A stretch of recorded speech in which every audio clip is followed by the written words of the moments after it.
My life was waking up. We had to be at our offices by 8, so we'd get up at 6. The living conditions were incredible. I mean, in my first 6 months, I lived in a high school classroom. It was a school that was built for Saddam's Republican Guard, and so it was very nice high school, very sturdy, concrete. But it was a high school classroom. There were 6 of us in a room. That we had no dressers, no drawers, no dividers between beds, tiny little beds about the size of this table, and mattresses were maybe 2 inches thick. And so I lived like that for 6 months. And then the second 6 months I lived in a trailer. The trailer is sort of a misnomer. It was more of a container glued to a little bathroom that was about as big as this table, and 2 women on each side. So living conditions, when you talk about being pushed out of your comfort zone, I never lived like that. So it was interesting. Always, every day of my life was interesting in Iraq. Well, Pat had asked the question earlier of why did you do it? My question is, why did you stay? Well, I stayed because I really felt I was making a difference. I mean, I have been involved in women's politics in the United States for way too long, fighting the same issues for way too long, and thinking every day, what am I doing? I mean, we're still fighting the same issues that we were fighting 25 years ago. But in Iraq, you really knew that you were making an impact. Before I left Iraq, there was no official count, but the count that we were able to keep in my little group, we had gotten a minimum of 500 U.S. government contracts to women-owned businesses, to Iraqi women-owned businesses. That was huge. And some of those women are still working for the U.S. government today on contracts. Because as we all know, if you get one government contract and you do a decent job, you'll remain on that contract list. I trained over 1,900 mid and senior level women in government in career development training programs, management, leadership, budget and finance for local governments, English, computer, all those kinds of things that would, I think, help women in whatever new Iraq there was going to be. At the time, I was hopeful that women would be able to get a stakehold, because I truly believe and have always believed this long before I even knew where Iraq was, that unless women have a stake in the economy, democracy fails. And I felt whether or not it was the right thing to go to Iraq or not, I didn't even, I don't even know that, but I really felt that if there was going to be any sort of democracy, that women were the ones, and I'm convinced to this day, if there's ever going to be democracy, it will be because of women. And I think our biggest failure is that we didn't do what we promised to do when we went to Iraq. We ignored women.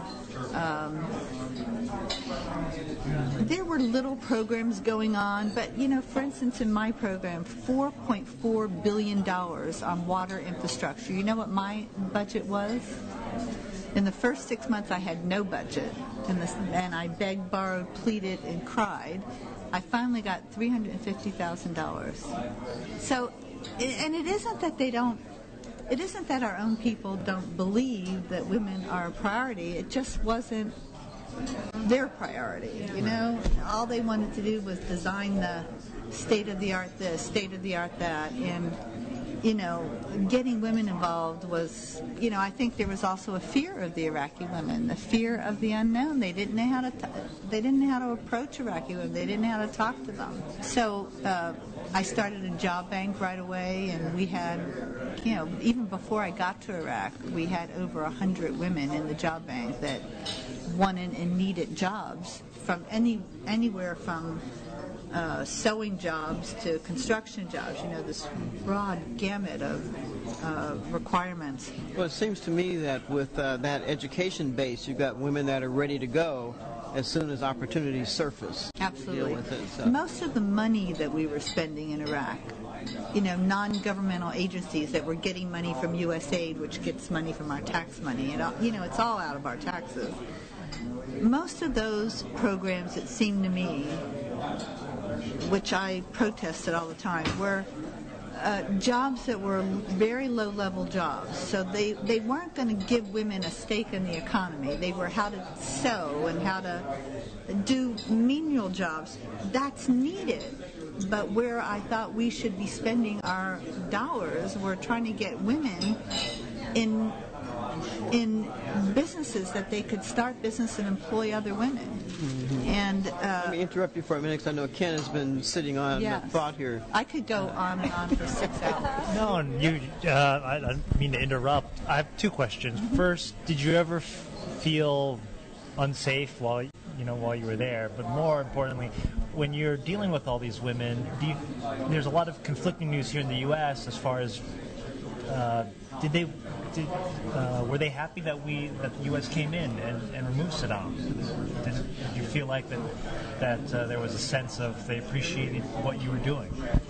Absolutely, and still today. I don't know. The news media does not portray. I don't know why that is. I don't, because I've had this discussion with news people, friends of mine, and they say, well, reporting what people want to hear. But I don't think that's what we want to hear.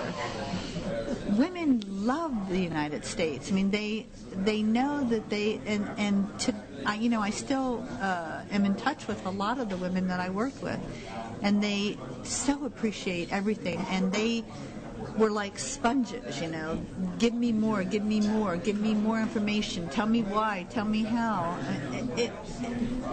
Incredible women there in Iraq, really. I couldn't speak more highly of the women that I met in Iraq. Very courageous, that would, just coming into the green zone to meet with me.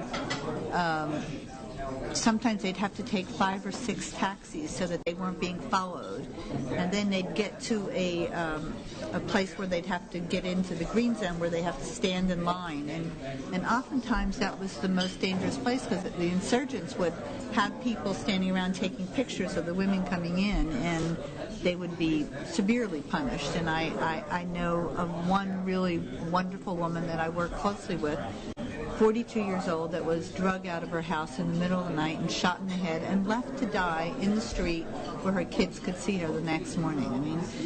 They're just brutal. Well, that's Ken's other question, which was, did you feel safe? Yeah.